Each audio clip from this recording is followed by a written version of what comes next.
dhacay waxa weeye waa cuqubadaas ayaa dhacday waxaas adarkaysan ummadana waxa weeye leesma yaqaan waxa waa meesha waa dad xitaa wax iska daay ciyaal baa ku dhamaaday nimanka ardada ah jaamiciintan waa ku jira halkaan ku dhamaa meeshaan way ku baabeen waxaan arkay 12 qof oo bidaysa bal kale saasi u bidayay qaar waxay ku dhaceen meeshaas oo aan ka soo gurnay hilbahoodii halkaan waxa ku dhintay madaxdii meeshaan xukuntay alyoom iyo ninka la yiraahdo saylac iyo meeshaan ku jiraan hoos hadda ku jiraan waa rag baabay oo booliska gaariga qarxay waan arkay wakaalka halka wata laga qaatay ya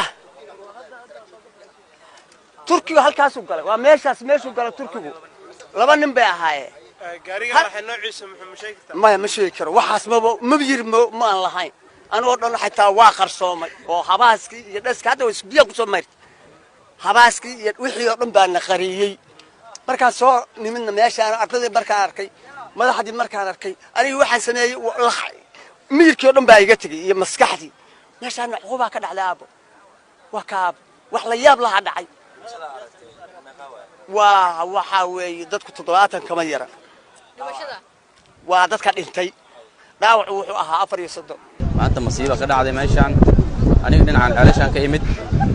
markaan meesha ku soo dhawaa ka control ku soo dhawaa ayaa gaari oo dayna aan ku qiyaasay umaleynaa inuu yahay soo ordayaan u jeeday gaari kala lagu dhiftay marka oo Turkida leedahay proof oo gadaal ka furan marka gaari markuu lagu dhiftay gaariga uu duulay wuxuu ku dhacay darbigaas adii markii dambe waxaan ka soo bixinay hoos laba Turki oo meedkooda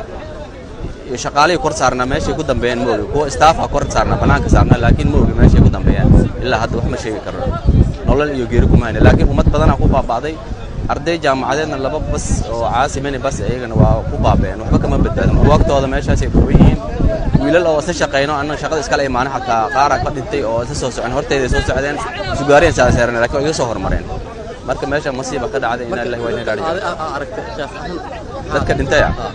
wallahi dadka dhintay koow ilaa ma dhihi karo waa dad adi horta dadka 70 ma ka yar sababtu waxay tahay meesha busy ah dadkii inta ka imaaday dadkii jaamacad u socday waqti waxay ahayd oo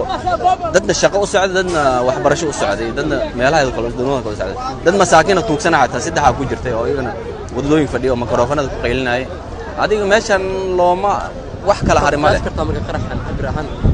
qaraxan kiiso wax yar oo ka dam ka yar yahay qarax yar ma aha sababtu waxay tahay annaga meeshan annaga nafteena gadaal u dhacnay waa wiligay ma arkin qaraxan oo kale way dhiman yahay waxa u jirto marka adiga ani wallahi hadii qiyaas waxa u jiray 180 talaabo oo kale 100 oo kale u jiray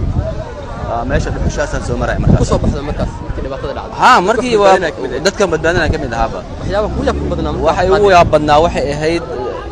gabar oo maxay ahayd oo jaamacadeedii iyo ID kaarkeedii mobile iPhone iyo adduunyadeeda wadato oo maskaxdeeda dhan wada daadatay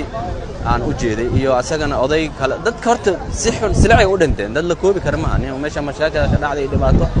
ilaahay ummadda ha badbaadiyo wixii dhiman wixii kalena kulli wax kale oo dhiman ma jiraan ka dhibaatadaas dhacday ganacsiga maqaaxiyaashii iyo wixii naagihii meesha qaya joogay beesha shaah lagu cabaayo